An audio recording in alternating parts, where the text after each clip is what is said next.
बेगुनाह मुसलमानों की हत्या पर रोक लगे, राष्ट्रपति को भेजा ज्ञापन। नमस्कार, मैं ऋतिक कुमार आपको बताता चलूं कि मंगलवार को भारत मुक्ति मोर्चा जिला अध्यक्ष RK आर्टियन और राष्ट्र मुस्लिम मोर्चा के जिला महासचिव रिफाकत अली के नेतृत्व में मोर्चा पदाधिकारियों कार्यकर्ताओं ने जिला अधिकारी के प्रशासनिक अधिकारी के माध्यम से राष्ट्रपति को संयुक्त रूप से ज्ञापन भेजा। ज्ञापन में मांग किया है कि बेगुनाह मुसलमानों की मॉब लिंचिंग और हत्याओं को रोकने की दिशा में प्रभावी कदम उठाया जाए। आगे देखिए खबर ज्ञान तक की स्पेशल रिपोर्ट। सर, आपने जिलाधिकारी को ज्ञापन सौंपा है जी, क्या है मांगे? इसलिए ये 7 सूत्रीय मांगों को लेकर के हम लोग ज्ञापन दिए कि बेगुनाह मुसलमानों को लगातार देश भर में मॉब लिंचिंग के तहत मारा जा रहा है और हत्या को रोकने को लेकर के उनको हित में जो न्याय दिलाए जाने हैं, तो हम लोगों ने राष्ट्रपति से 7 सूत्रीय मांगों को लेकर के आज ज्ञापन देने का काम किए हैं। क्या है उसमें मुख्य मांगे? क्या है मुख्य मांगे जो हम लोगों का इसमें बाकायदा लिख करके दिया गया है कि जैसे 6 सूत्रीय हत्या के दोषियों को फास्ट ट्रैक कोर्ट में मुकदमा चलाकर कम से कम समय में फांसी या आजीवन कारावास की सजा दी जाए, ताकि दूसरा व्यक्ति को इस तरह की जघन्य आपराधिक घटना करने की सोच भी ना सके। जिन निर्दोष व्यक्तियों की हत्याएं की गई उनके असरतों मुआवजे के तौर पर 1-1 करोड़ रुपए, एक सरकारी नौकरी, उनके परिवार को अस्थायी सुरक्षा दिया जाए। तीसरा, पूरे देश भर में इस तरह के अपराधों को संरक्षण और बढ़ावा देने वाले संगठनों पर यथाशीघ्र बैन पाबंदी लगाया जाए, जिससे इस तरह की घटनाओं की पुनरावृत्ति न हो। जिन परिवारों को गैर कानूनी असंवैधानिक कार्रवाई के माध्यम से बेघर किया गया है, ऐसे परिवारों को यथाशीघ्र जमीन आवंटित कर उस पर भवन निर्माण कराकर हुए नुकसान की प्रतिपूर्ति करते हुए उनका पुनर्वास किया जाए। असंवैधानिक तरीके से विस्थापित किए गए विस्थापित को शारीरिक, मानसिक और आर्थिक क्षति के रूप में 50 लाख रुपए मुआवजा के तौर पर दिया जाए। इस्लाम धर्म से जुड़ी हुई समस्त धार्मिक धरोहर, प्राचीन नए धर्म ग्रंथों को संरक्षण प्रदान किया जाए, जिससे कि कोई नफरती व्यक्ति धार्मिक स्थलों को क्षति न पहुंचा सके एवं इस्लाम धर्म से जुड़े धर्म ग्रंथों और मान्यताओं की किसी तरह की कोई टीका टिप्पणी न कर सके। साथ ही इस कठोर कानून बनाया जाए। ये जो मदरसे हैं उत्तर प्रदेश में खास तौर से मदरसों के लेकर के सरकार और लोग भी उल्टा पलटा फैसले ले रहे हैं और काफी उकसाने का और काफी उनको दबाव में लाने का प्रयास किया जा रहा है।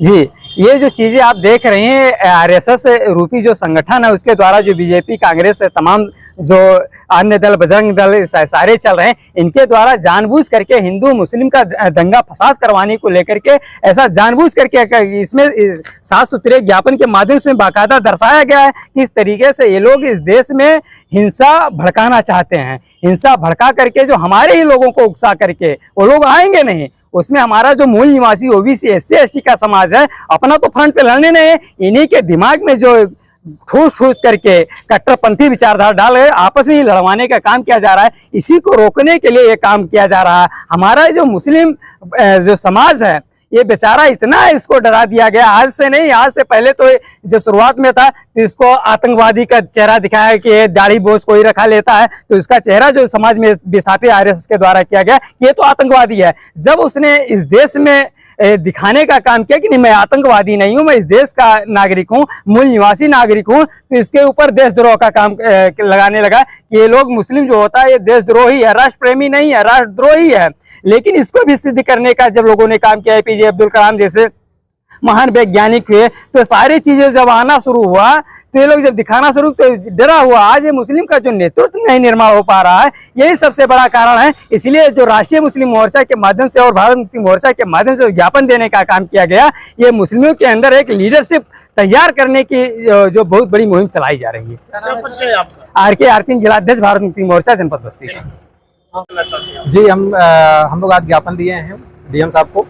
ये सर ज्ञापन जो है ये संबंधित है मुस्लिमों को जो सताया जा रहा है, प्रताड़ित किया जा रहा है, ये राष्ट्रीय मुस्लिम मोर्चा के तत्वाधान में और BMM बहुजन मुक्ति मोर्चा के तत्वाधान में हम लोग मिलकर के एक संयुक्त ज्ञापन दिया गया है कि किसी तरीके से ये सारी हरकतें जो मुसलमानों को डराया जा रहा है, धमकाया जा रहा है, समाज से निकालने की कोशिश की जा रही है, इनको प्रताड़ित किया जा रहा है, मेंटली टॉर्चर किया जा रहा है, फाइनेंशियली इनको परेशान किया जा रहा है, इसके खिलाफ हम लोग ज्ञापन दिए सर।